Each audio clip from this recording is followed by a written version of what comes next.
what I think is more important is his record as the governor of the state of New York and his stance on police issues and legislation that he signed and pushed for. And we'll look at them and we'll compare and contrast. So, how do you want to bring up the video? To this point in estimation over the last few years, what would you attribute it to? The state of affairs in New York. Yeah, it's a good question, Stephen, and I think it's something the Democratic Party has to think about and reflect upon. Put COVID aside, okay? Because COVID was a transformation, nationwide, worldwide, a societal transformation. But there's been a shift in philosophy here in New York City and other cities. But you've had this move starting in about 2020, an anti-police movement, right? Cut the funding for the police. Police are bad. We have thousands fewer police today than we had. Well, that has consequences. You cut the police, don't be surprised when crime goes up. You cut the police, don't be surprised when people are afraid to go into the subways because of the rate of crime. We have a mentally ill homeless problem. People who are mentally ill, dangerously mentally ill to themselves and to others. But there's been a philosophy change where we don't enforce the law the same way. And frankly, we do no one a favor, right? Because if a person is mentally ill, the wrong thing to do is actually leave them on the street. The right thing to do, quote unquote, right thing to do, is to get them the help they need. There's been a philosophical change. They call it, quote unquote, progressive. I think it's anything but progressive. I think it's regressive.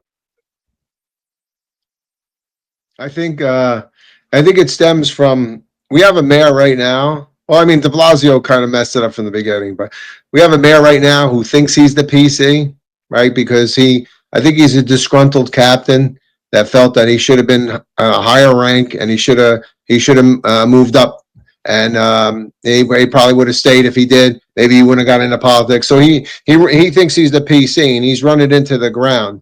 And then I look at Cuomo and I think of Talleyrand Nights with Will Ferrell. Do you ever see that movie?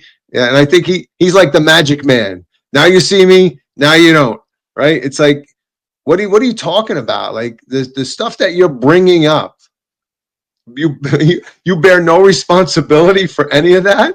And that's what we're gonna. How do you do that? How do you sit there and say that all he says and not? I mean, did you forget that you were the governor?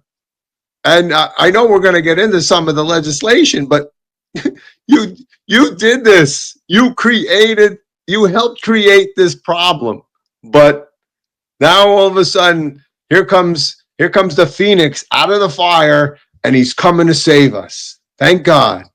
Yeah, I mean, I literally, I don't like to do this. I wrote down some notes. I don't like to do this, but there's just so much wrapped up into all of this, right? And he talks about the shift in ideology starting in 2020 post George Floyd. We're going to get into 2020 legislation, actually starting in 2019, right? He talks about the anti-police movement. He talks about cutting police funding. He talks about a sentiment where police are bad. And you cut the number of police officers. He's talking about now. The number of police officers have been cut so much. Don't be surprised when crime goes up. But we're going to talk about a whole bunch of things because now that's the face of Andrew Cuomo, 2025 mayoral candidate, who, by the way, didn't get matching funds because he didn't qualify, right? So he later in that interview calls himself a progressive, right? And his definition of progressive is you can't be the progressive if you don't have progress. And he states that being anti-police is not being progressive. So, I mean, let's just end this video with a question that was posed to him from Stephen A. Smith. If I do that, I'm happy. What would be your number one priority as mayor of New York? With all the issues that you highlight, is there one issue that stands out above the crowd? Public safety, public safety, public safety. Mm. If people don't feel safe, nothing works. Nothing works. If you don't feel safe, you don't go to the restaurant. If you don't feel safe, the tourist doesn't come to go to the plays. If you don't feel safe, you don't come into the office, you stay home and you... My paycheck invested, All sir. right, that's good. That's fine. Listen, so public safety, public safety, public safety. So again, I want to go over now and get your opinion on Andrew Cuomo, the governor. We're going to go back now to the face of Andrew Cuomo, governor of the state of New York, in and around, no, it's fine, in and around 2019, because that's when I believe it began, because there he put in the bail reform legislation. In 2019, he signed the bail reform legislation into law, right? Not only that, but then that was also the chokehold law, right? There was a few things that he signed all in there, which limited the police officers. He talked about an executive order, the funding the police, so how much could be given by the money if they didn't comply.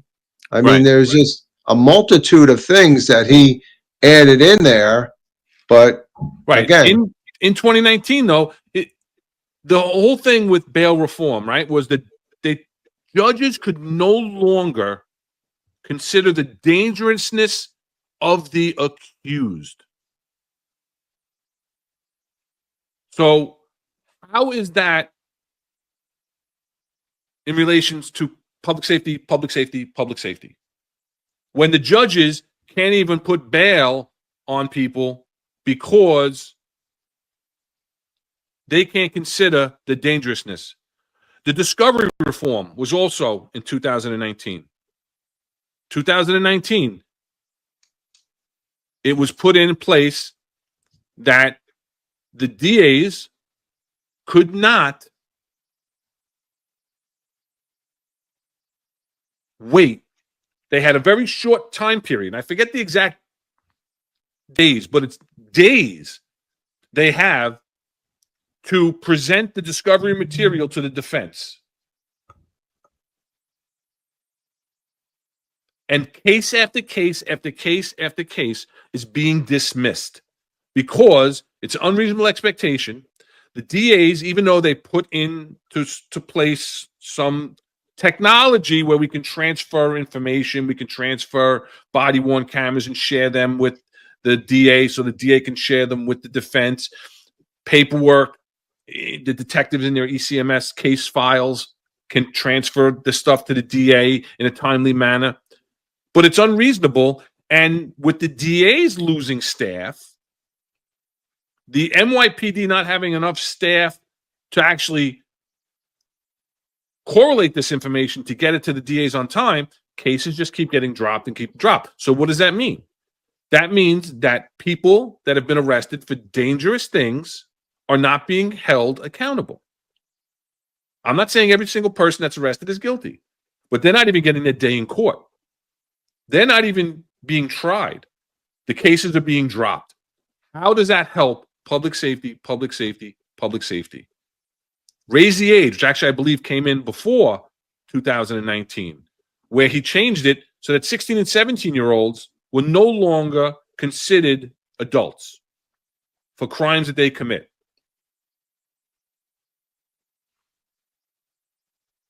Reasonableness. Where's the reasonableness in this? Because what do we see? We see violence by these 16 and 17-year-olds, and they're not being held accountable.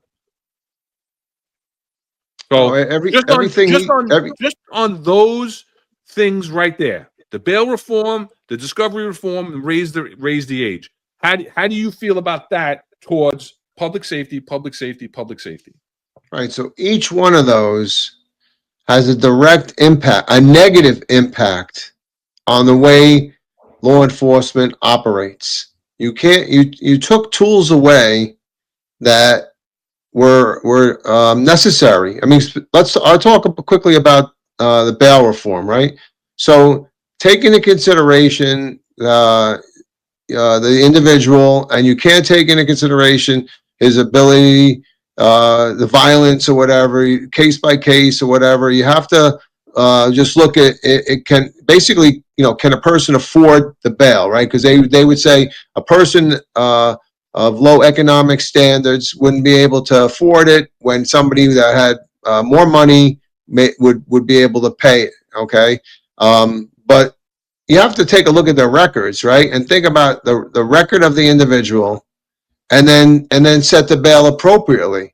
But I think that just arbitrarily saying that the bail reform and getting rid of bail and putting everybody back on the street, what did that cause? That caused a huge spike in crime. Why? And you'll see it from police commissioners to all law enforcement will say the recidivism is what drives the crime, because it's a revolving door. If I get arrested for grand larceny or petty larceny and I'm quickly out the door, even though my rap sheet says I shouldn't be out the door, then what happens? I go back out and I commit more crime. So you're driving the numbers. And it's not fair to say that I'm going to do that and then allow these people right back out, and they're just going to continue to do the crime. So there's really, you lost the deterrent. What is the deterrent to the crime? There really isn't any. So what? I'm going to be released. What do I care? I'll go. So what if my rap sheet is from the top of the ceiling all the way to the floor? It doesn't really matter, right? Because the judge is going to say, okay, go back out. So again, there has to be consequences. Yes, there has to be consequences to actions. Chronicle the Collapse puts a comment in here that said, "This is why your work is so vital. Everyone wants to forget history and sweep it under the rug." And that's what really struck me, because we didn't really talk a lot about this on Thursday. And I understand and I know how important and how impactful COVID was, and the things that he did as the governor with the mandates under COVID and the nursing homes. And I don't want to minimize that, but I want to remind people that it wasn't just COVID. It wasn't all the deaths in the nursing home that a lot of people attribute some fault to him, right? And I'm not minimizing that, but there's just a lot of things, and he's running on this public safety platform. So he's putting it out there in the universe that he's this pro-police, pro-public safety, pro-police legislation mayoral candidate, when as the governor, he put all these things into place. And now Eric talked about Executive Order 203. That came in 2020, right? Because then he signed a huge legislative plaque. You've just watched a clip from our latest live episode. Click the description to watch the full episode. Like, share, and subscribe for more videos just like this.